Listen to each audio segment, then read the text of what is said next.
Have you ever looked at a company's financial report and just your eyes glazed over? It feels like you're trying to decipher some ancient secret code. But what if I told you that those numbers, they're actually telling a story, a really good one, full of drama, strategy, and suspense? Today, we're going to learn how to read it. I absolutely love this quote because it just nails it. Every single company, whether it's the coffee shop on your corner or a giant tech company, is telling its story through its numbers. And like any great book, the most interesting parts are usually hidden between the lines. So that's our job today, to become financial detectives and find out what's really going on. All right, so think of any company's storybook as having three main chapters. First, you've got the income statement. That's kind of the action plot. Did they make money or did they lose it? Then you have the balance sheet. That's the character profile. What does the company own and what does it owe? And finally, the cash flow statement. This is like the behind-the-scenes documentary, showing you exactly where the cold hard cash actually came from and where it went. You need all three to get the full story. Okay, so to decode these stories, we can't just go in empty-handed. We need the right set of tools. So let's open up the Analyst Toolkit and see what we've got to work with. Our first two tools are vertical and horizontal analysis, and I think this is the perfect way to think about them. Vertical analysis is like taking a snapshot. It freezes a single moment in time and shows you how all the pieces fit together. But horizontal analysis, that's like watching a movie. It plays out over several years, showing you the trends and the direction the company is heading. One tells you where are we right now, and the other tells you how did we get here. Next up, and this is probably my favorite tool, is ratio analysis. This is our financial magnifying glass. What it does is it takes two seemingly unrelated numbers from the statements, mashes them together in a simple calculation, and reveals these incredible insights that were totally invisible before. It's a super quick way to find clues about a company's health. Now listen, there are literally hundreds of these ratios, but please do not get overwhelmed. You don't need to memorize them all. The real secret is to just understand the categories.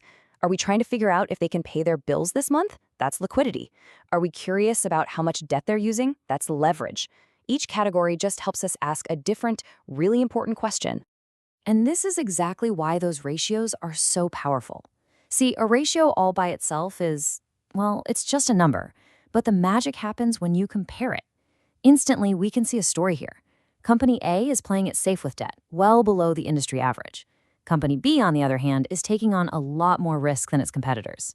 In one simple chart, we get a huge clue about their entire business strategy. So, we've got our toolkit. We know how to generate some numbers. But now comes the fun part. It's time to connect the dots and turn those raw numbers into a real coherent narrative. The detective work starts now. Remember that movie we were talking about with horizontal analysis? Here it is in action. We see this awesome story of revenue growth. Up, up, up. And then, wait a second, a sudden drop in 2026. Now, the numbers are fantastic at telling us what happened, but they're almost always silent on the big question, why? And that leads us to the single most important question you can ever ask as an analyst. What is the story behind the numbers? To find that answer, we actually have to put the calculator down for a minute and start reading. And we find the why in a part of the company's annual report called the Management's Discussion and Analysis, or MD&A. This is where the executives, in their own words, have to explain their performance. They have to tell you if that revenue dip was because a new competitor entered the market, or maybe they sold off a business unit. This context, it is absolutely everything. Reading the MD&A also helps us figure out another really important concept: the quality of earnings. You see, not all profits are created equal. We've got to figure out if a company's earnings are high quality, meaning they come from their main, repeatable business, or if they're low quality, like a one-time fluke from selling an old building. The real question is, are they consistently good, or did they just get lucky this year? This quote just hits the nail on the head. A profit from selling your actual product day in and day out proves your business model works. A profit from some random one-off event, well, it doesn't really prove much at all about the future. And understanding that difference is what separates a truly great analyst from everyone else. Okay, so we've analyzed the numbers, we've read the story, and we've got some real insights. Now what? What do we actually do with all this information? Let's talk about turning insight into action. This is the whole process right here, from start to finish. You gather the data from the financial statements. You perform the analysis using your toolkit. You connect the dots to uncover the real story, the insights, and then, this is the whole point, you take that story and you use it to make a much smarter, informed decision. That's the path from random numbers to real-world results. And the payoff for learning to do this is huge. Seriously, it's like gaining financial superpowers. You can suddenly spot a company's hidden strengths, you can see its weaknesses before they become a crisis, and you can find opportunities that almost everybody else is missing. It lets you trade in gut feelings for decisions based on cold, hard evidence. Now, for investors, this entire process usually boils down to one final critical goal: figuring out what the company is actually worth. All of that analysis, all the story finding, it all comes together to try and put a fair price tag on the business. We call this valuation.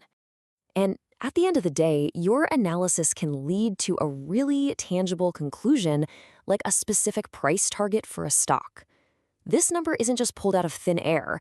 It's the final chapter of the story you've uncovered, a real, actionable decision that's backed up by all the evidence you found along the way. But before we wrap up, we need a quick reality check, because as powerful as all this analysis is, it is not a crystal ball, and it's really important that we understand its limitations. You have to remember, this is all based on what happened in the past, so it can't perfectly predict the future.